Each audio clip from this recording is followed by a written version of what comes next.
குற்றச்சாட்டு, இவர்கள் நபிகள் பெருமானாரை அவமதித்துக் கொண்டிருக்கிறார்கள், இவர்கள் ரசூலுல்லாஹ் மீது ஸலவாத் சொல்ல மறுக்கிறார்கள், இவர்கள் ரசூலுல்லாவை ஏளனமாக நினைக்கிறார்கள் என்றெல்லாம் பேசிக் கொண்டிருப்பார்கள். எப்பொழுது ரசூலுல்லாவை நேசிப்பது என்றால் என்ன அர்த்தம்? வருஷத்துக்கு ஒரு நாள் பார்த்து மீலாது விழா கொண்டாட வேண்டும், அந்த மீலாது விழாவில் ஊர்வலம் நடத்த வேண்டும், அந்த ஊர்வலத்தில் சினிமா பாடல்களை போட்டுக்கொண்டு எல்லா நடிகர்களுடைய புகழ் பாடிக்கொண்டு நாங்களும் நபிகளாருடைய படை என்று காட்டிக்கொள்ள வேண்டும்.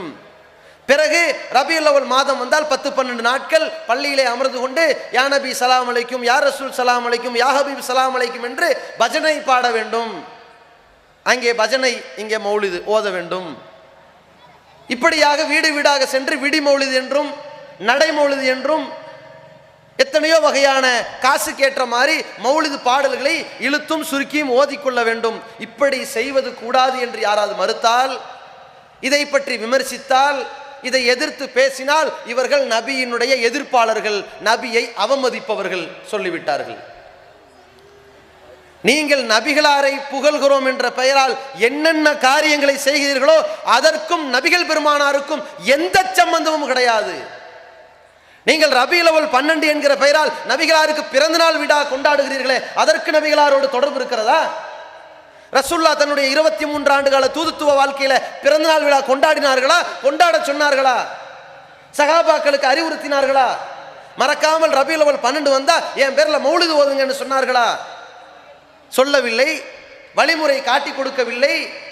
சில 100 ஆண்டுகளுக்கு முன்னால், 100-200 வருஷத்துக்கு முன்னாடி வயிற்று பிழைப்புக்காக எழுதி வைக்கப்பட்ட பஜனை பாடல்களை, அரபு கவிதைகளை மார்க்கம் என்ற பெயரால், வணக்கம் என்ற பெயரால், வழிபாடு என்கிற பெயரால் நீங்கள் மௌலிது ஓதிக்கொண்டிருக்கிறீர்கள். இந்த மௌலிது வரிகளில் செய்யக்கூடிய வேலைகள் என்ன, சேட்டைகள் என்ன? அல்லாஹுவுக்கு நிகராக ஒருபடி மேலே போய் அல்லாஹுவை விட மேன்மையாக நபிகளாரை உசத்தி, நபிகளாரை வரம் மீறி புகழ்ந்து அல்லாஹுவை மட்டம் தட்டுகிற வேலையை செய்கிறீர்கள். அன்த கஃபாருல் ஹத்தாயா வதுனூபில் மூபிகாத், நபியே முகமதே நீங்கள் தான் எல்லா பாவங்களையும் மன்னிப்பவர். வதுனூபில் மூபிகாத் எந்த அளவுக்கு தெரியுமா?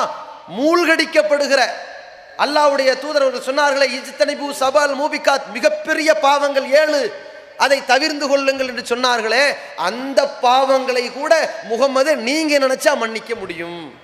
எப்படி? 7 பாவங்கள் என்ன? அல்லாஹ்வுக்கு இணை கற்பித்தல் ஒரு பெரிய பாவம்னு ரசூலுல்லாஹ் சொன்னார்களே, அந்த பாவத்தை அல்லாஹ் மன்னிக்க மாட்டான். இன்னஹு மயுஷ்ரிகு பில்லாஹி ஃபக்கத் ஹர்ரமல்லாஹு அலைஹில் ஜன்னா, யார் அல்லாஹ்வுக்கு இணை வைத்த நிலையில மௌத்தாகிறானோ அவனுக்கு அல்லாஹ் சொர்க்கத்தை ஹராமாக்கிட்டான். அதே போல இன்னல்லாஹலா யக்ஃபிரு யுஷ்ரக பிஹி, தனக்கு இணை கற்பிக்கப்படுவதை அல்லாஹ் ஒருபோதும் மன்னிக்க மாட்டான். அல்லாஹ் மன்னிக்க மாட்டான். முகமதே நீங்கள் நினைத்தால் மன்னிப்பீர்கள். யார் பெரிய ஆளு? அல்லாஹ்வா ரசூலா? ரசூலுல்லாஹ். இப்படி அல்லாஹ்வை மட்டம் தட்டிவிட்டு நபிகளாரை வரம்பு மீறி புகழ்ந்து கொண்டிருக்கிறீர்களே, இது நபி வழியா? லா துத்திரூனி கமா அதிரத்தி நசாரா ஈசா இப்னு மரியம், மரியமின் மைந்தன் ஈசாவை அந்த நசாராக்கள் வரம்பு மீறி புகழ்ந்தது போல என்னை நீங்கள் வரம்பு மீறி புகழாதீர்கள். என்னை பற்றி சொல்வதென்றால் அப்துல்லா அல்லாஹ்வுடைய அடிமைன்னு சொல்லுங்க. இது எல்லோரும் சம்மாக்குற ஒரு வார்த்தை. ஒரு ரசூலுஹு அவருடைய தூதர்னு சொல்லுங்க. உங்களுக்கும் தூதருக்கும் இடையில ஒரு முக்கியமான வித்தியாசம், அது மட்டும்தான். அல்லாஹ்வுடைய தூதர் மனிதர்களை போன்று சமமானவர் தான், அவரும் ஒரு மனிதர் தான். மனிதருக்கு ஏற்படுகிற எல்லா பலகீனமும் தூதருக்கு வரும். ஒரே ஒரு வித்தியாசம், இறைவனிடமிருந்து இறை தூதருக்கு இறை செய்தி வருகிறது, நமக்கு வராது. அப்ப தூதர்னு சொல்லுங்க. இதை தாண்டி வரம்பு மீறி புகழாதீர்கள் என்று எந்த காரியத்தை எச்சரித்தார்களோ அதே காரியத்தை பள்ளிவாசலிலிருந்து அதிக பிரசித்தனமாக 12 நாட்கள் ஓதிக்கொண்டிருக்கிறீர்களே. யார் நபிகளாரை நேசிப்பது, யார் நபிகளாரை அவமதிப்பது? காசுக்கு ஏற்றவாறு அந்த மௌலிது பாடல்களை சினிமா மெட்டெடுத்து கொண்டு வளைத்து நீட்டி நெருக்கி ஓதிக்கொண்டு வருகிறீர்களே, இது வணக்கமா, இபாதத்தா, அல்லாஹ்வுடைய தூதர் காட்டி கொடுத்ததா? எப்படிப்பட்ட கற்பனை! யாமன்த மாதா வஜித்தரம், பாவம் செய்தவனே, கை சேதப்பட்டவனே, தூப்பு, நீ பாவம் மன்னிப்பு கேளு.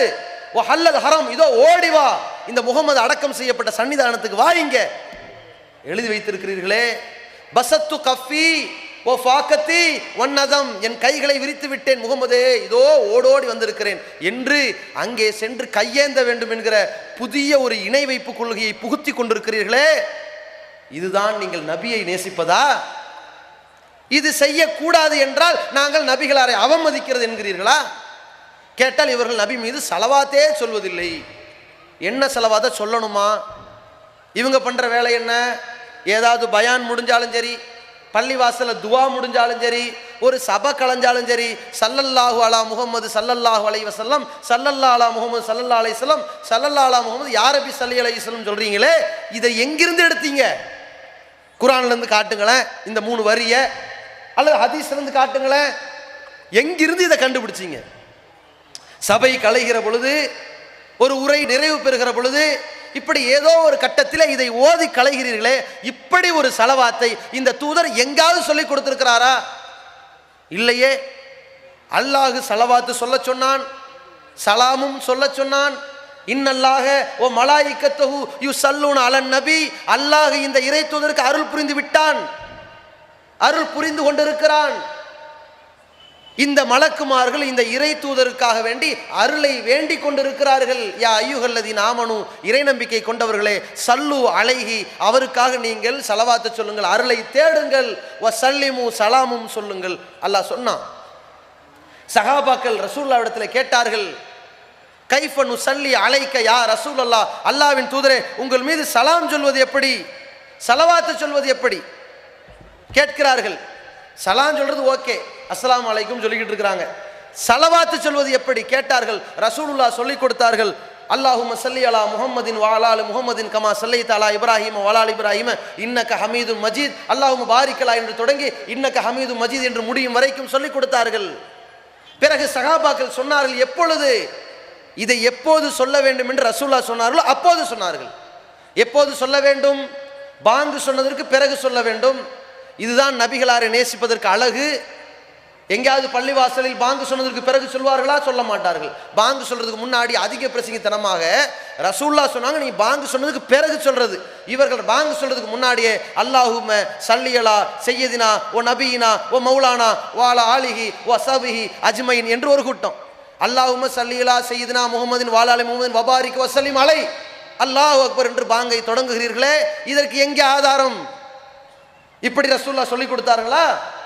இல்லையே. இதே நாகூர் ஹனீஃபா ஒரு பாட்டு பாடுவார், பெரியார் பிலாலின் தியாக வாழ்வை கூறுவேன் இதோ, பிரியாத வண்ணம் அன்பு பூண்டனர் பெருமானார் மீதில் என்று அந்த பாட்டு அப்படியே போகும். நம்மால் ஒரு ஆள் இப்படி பாட்டை கேட்டுக்கிட்டே வந்தாலும் கடைசி நேரத்தில் இந்த பிலால் வந்தாராம். இது கதை, பைத்தியக்காரர் மாதிரி சுத்தாராம், தெருவெல்லாம் திரிந்தார் பித்தன் போலே மதினாவிலே சதா. மதினாவில் பைத்தியக்கார மாதிரியே பிலால் சுத்தி திரிந்தார் என்று சஹாபாக்களை கேவலப்படுத்தி நாகூர் ஹனீஃபா பாட்டிருக்கார். இவனும் பாட்டுன்னு கேட்டுக்கிட்டு இருந்திருக்கிறான். ரைட்டு. அதில் கடைசியில் இந்த பிலால் பாங்கு சொல்ல போறாராம். அப்படியே பாட்டு அப்படியே நிற்கும், அல்லாஹு அக்பர் அல்லாஹு அக்பர் அப்படின்னு. உடனே நம்மால் கேட்டான், இந்த பாங்குக்கு ஸலவாத்தை சொல்லலையே கேட்டுட்டான். அப்போ சொல்றாங்க, அது மார்க்கத்தில் இல்லை. என்னடா இது, பாட்டு பாடுறவங்க கூட கரெக்டாக பாங்கு சொல்றான், நீங்க பாங்கு சொல்லும் போது ரசூலுல்லாஹ் சொல்லாத மாதிரி பாங்கு சொல்றீங்களே, ரசூலுல்லாஹ் சொன்னதுக்கு மாற்றமா பாங்கு சொல்றீங்களே. பாங்கு சொல்றதுக்கு முன்னாடி புதுசா அவுது பில்லாஹி மினஷ் ஷைத்தானிர் ரஜீம் பிஸ்மில்லாஹிர் ரஹ்மான் செய்யறது அநியாயம். இதுக்கு அவுது பில்லா, இந்த சைத்தானை விரட்டுறதுக்கு முன்னாடி இவன் இன்னொரு சைத்தானை விரட்டிட்டு இருக்கிறான். இதுல ஒரு பிதஅத். இதை ரசூலுல்லாஹ் சொன்னாங்களா? ரசூலுல்லாஹ் செய்தார்களா? அங்கீகரித்தார்களா? இதை கூடாது என்று நாங்க சொல்கிறோம். நாங்க என்ன சொல்றோம்? ரசூலுல்லாஹ் ஸலவாத்தை எப்படி சொல்ல சொன்னார்களோ அப்படி சொல்லுங்க. எப்படி சொல்ல சொல்லி இருக்கிறாங்க? பாங்கு சொன்னதுக்கு பிறகு சொல்ல சொன்னார்கள். அதே போல அத்தஹியாத்து ஓதிக்கொண்டிருக்கிறோம். அத்தஹியாத்து லில்லாஹி என்று தொடங்குகிற அந்த இறைவனுக்கான அந்த காணிக்கை ஓதிக்கொண்டிருக்கிறோம். தஹியத்து அது முடிகிறது, பிறகு ஷஹாதத்து, அதற்கு பிறகு ஸலவாத்தை ஓத வேண்டும், அப்ப சொல்லணும். அதே போல அதிகமாக ஸலவாத்தை சொன்னால் அல்லாஹ் ரப்புல் ஆலமீன் 10 மடங்கு கூலி எழுதுகிறான். அதை ஓதிக்கொண்டே இருக்க வேண்டும். நேரம் கிடைக்கும் பொழுதெல்லாம் இந்த ஸலவாத்தை முழுமையாக சொல்ல வேண்டும். ஒரு சபையிலே பல முறை ரசூலுல்லாஹ்வை பற்றி பேசப்படுகிறது. எப்பொழுது சொல்வது ஸலவாத்து? அந்த சபை கலைந்து செல்கிற பொழுது ஸலவாத்தை ஓதிக்கொள்ள வேண்டும். இதையெல்லாம் ரசூலுல்லாஹ் சொல்லி கொடுத்திருக்கிறார்கள். இதை நாம் சொல்கிறோம். இதை ரசூலுல்லாஹ் சொன்ன மாதிரி செய்ய வேண்டும் என்று சொன்னால் இதுல எங்க அவமதிச்சிட்டோம்? இவர்கள் சொல்கிறார்களே இந்த ஸலவாத்தே கிடையாது, இது நபிகள் பெருமானார் அவர்கள் காட்டித்தராத ஒரு வழிகட்ட ஒரு காரியம். வருடத்திற்கு 12 நாட்கள் கூடிவிட்டு யா நபி சலாம் அலைக்கும், யா ரசூல் சலாம் அலைக்கும் என்று புதிதாக உண்டாக்கி இருக்கிறார்களே, இப்படிப்பட்ட ஒரு வழிமுறையை ரசூலுல்லாஹ் காட்டித்தரவில்லை. இதை விளக்கி கொண்டிருக்கிறோம். கேட்டால் இவர்கள் நபியை அவமதிப்பவர்கள் என்று. யார் அவமதிப்பவர்கள்? நபிகள் பெருமானார் அவர்கள் சொன்னதை போன்று தொழுங்கள், அவர்கள் காட்டி தந்ததை போன்று நோன்பு வையுங்கள், அவர்கள் சொன்னதை போன்று சக்காத்து கொடுங்கள் என்று சொல்வது அவர்களை மதிப்பதா அவமதிப்பதா? அதை சொல்லக்கூடிய எங்களை பார்த்து நீங்கள் ஏளனமாக பேசுகிறீர்கள், நாங்கள் ஏதோ ரசூலுல்லாஹ் கொச்சைப்படுத்தி விட்டோம் என்று. நாங்கள் கேட்கிறோம், நபிகள் பெருமானார் மகரிபுக்கு முன் சுன்னத்தாக 2 ரக்காத்தை விரும்பினால் தொழுங்கள் என்று சொல்லி இருக்கிறார்களே, அந்த சுன்னத்தை எந்த பள்ளிவாசலாவது வைத்திருக்கிறீர்களா? மகரிபுக்கு முன்னால் என்ன செய்கிறீர்கள்? பாங்கு உடன் இக்காமத்துன்னு போட்டிருக்கிறீர்கள். எங்கே அந்த 2 ரக்காத்து சுன்னத்துக்கான இடம்? நேரம் எங்க போச்சு? அந்த அனுமதி எங்க? அங்கே நபிகளாருடைய கட்டளைக்கு என்ன மரியாதை கொடுத்திருக்கிறீர்கள்?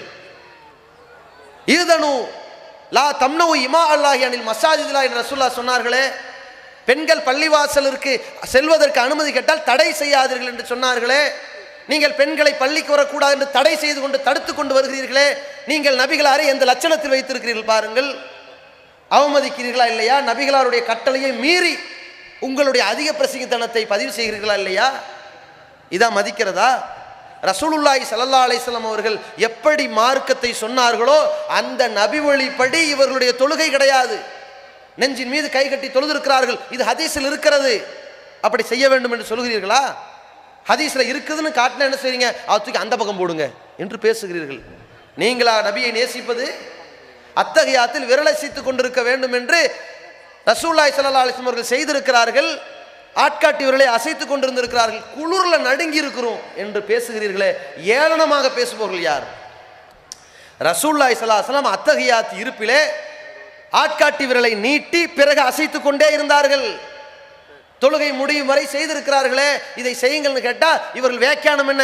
அதெல்லாம் கிடையாது, அதெல்லாம் இப்படியெல்லாம் திடீர்னுலாம் ஏத்துக்க முடியாது. அப்ப அசைத்துக் கொண்டிருந்ததுக்கு என்னங்க விளக்கம்? அது குளிர்ல ரசூலுல்லாஹ்க்கு நடுங்கி இருக்கும் என்று பேசுகிறீர்களே, எந்த அளவுக்கு பேசுகிறார்கள்? இப்பொழுது யாராவது அத்தகையாத்து இருப்பிலே விரலசித்துக் கொண்டிருப்பார்கள், ஆனால் அவங்க நரம்பு தளர்ச்சி வந்துருச்சு அப்படின்னு இழிவு பேசுகிறீர்களே. எதுக்குடா நெஞ்சின் மீது கை கட்டுகிறீர்கள்? சோளக்காட்டு பொம்மை மாதிரி அல்லவா இருக்கிறீர்கள் என்று நபிகளாருடைய தொழுகை முறையை கொச்சையாக பேசுகிறீர்களே, அவமதிக்கிறவர் யார்? அட, ரசூலுல்லாவை இழிவாக கேலி சித்திரம் வரைந்து டென்மார்க்ல வெளியிட்டானே, கொந்தளித்தது யார்? நபிகளாரை இழிவுபடுத்தி ஒரு சினிமா திரைப்படத்தை வெளியிட்டார்களே யூதர்கள், அதை அமெரிக்கா அப்படியே பரப்பியதே. எல்லா சமூக வலைதளங்களிலே கோடிக்கணக்கான மக்களிடத்திலே இந்த நச்சு கருத்தை விதைத்தார்களே, பதிவு செய்தார்களே, பரப்பி கொண்டிருந்தார்களே. அந்த நேரத்திலே ஒரு குரலை ரோட்டிலே நின்று மிகப்பெரிய கோப அனலை கக்கியது யார்? நபிகள் பெருமானாரை நேசிக்கின்ற இந்த தௌஹீது கூட்டம் தான் இந்த போராட்ட அலையை முதலில் கொந்தளிக்க செய்தது. அதற்கு பிறகுதான் பாகிஸ்தானிலும் ஸ்ரீலங்காவிலும் பர்மாவிலும் இன்ன பிற நாடுகளில் கொந்தளித்தது. மறந்து விட்டீர்களா? நபிகளார் மீது உள்ள அந்த அன்பு, அந்த பாசம், அந்த மரியாதை இழிவுபடுத்தி ஒருத்தன் வாயை திறந்துட முடியுமா? கொச்சையாக பேசிவிட்டு அவனுடைய பேச்சை முடித்துக் கொள்ள முடியுமா? இன்றைக்கு அல்லாஹ்வுடைய தூதரவர்கள் தான் இந்த அகில உலகத்தாரும் சந்தித்துக் கொண்டிருக்கிற பிரச்சனைக்கு தீர்வு என்பதை உலகத்திற்கு எடுத்துச் சொல்லிக் கொண்டிருக்கிற கூட்டம் எது? நீங்கள் மாமனிதரை பற்றி சொல்லிக் கொடுத்தீர்களா? 30 ஆண்டுகளுக்கு முன்னால் எதை சொல்லிக் கொடுத்தீர்கள்? மௌலித் என்ற பெயரால் கட்டுக்கதைகளை சொல்லிக் கொடுத்தீர்கள். ராத்திப் என்ற பெயரால் மக்களிடத்திலே வயிற்று பிளப்புக்காக வேண்டி கற்பனைகளை உருவாக்கினீர்கள். அவுளியாக்கள், மகான்கள், பெரியார்கள், முன்னோர்கள், நாதாக்கள் என்ற பெயரால் இஸ்லாத்தில் இல்லாத கட்டுக்கதைகளை உள்ளே புகுத்தினீர்கள். உமர் புலவர் சீரா புராணம் என்கிற பெயரில் கட்டுக்கதைகளை திணித்து விட்டது போல உங்கள் வேலையை செய்தீர்கள். அவர்களிடத்திலே ரசூலுல்லாஹ்வுடைய தொழுகை, நோன்பு, சக்காத்து, ஹஜ், விட்டு கொடுக்கும் மனப்பான்மை, மென்மையான குணம், அள்ளி ஒழுங்கும் தயாள குணம், தியாக குணம், அர்ப்பணிப்பு எதையாவது எடுத்து சொன்னீர்களா? அவருடைய 23 ஆண்டு கால மக்கா வாழ்க்கை, மதினா வாழ்க்கையை சொல்லிக் கொடுத்தீர்களா? அந்த வரலாறை, உண்மையை உலகத்திற்கு எடுத்து வைத்தீர்களா? இல்லை. அதை இந்த உலகத்திற்கு ஆதாரபூர்வமான செய்திகளின் அடிப்படையிலே அந்த மா மனிதரை பற்றி உலகத்திலே லட்சக்கணக்கான மக்களிடத்திலே எடுத்து சென்றது எது? இந்த கூட்டம் இல்லையா? நபிகள் பெருமானார் ஸல்லல்லாஹு அலைஹி வஸல்லம் அவர்களை தங்கள் உயிரை விட மேலாக நேசித்துக் கொண்டிருப்பதன் வெளிப்பாடாகத்தான் நாங்கள் நபிகளாரை முன்னிலைப்படுத்துகிறோம். நீங்கள் பெரியார்களையும் முன்னிலைகளையும் ஊர் ஜமாத்தையும் முன்னோர்களையும் முன்னிலைப்படுத்திக் கொண்டிருக்கிறீர்கள். யார் அவமதிப்பது, யார் நேசிப்பது என்பதை முடிவெடுத்துக் கொள்ளுங்கள்.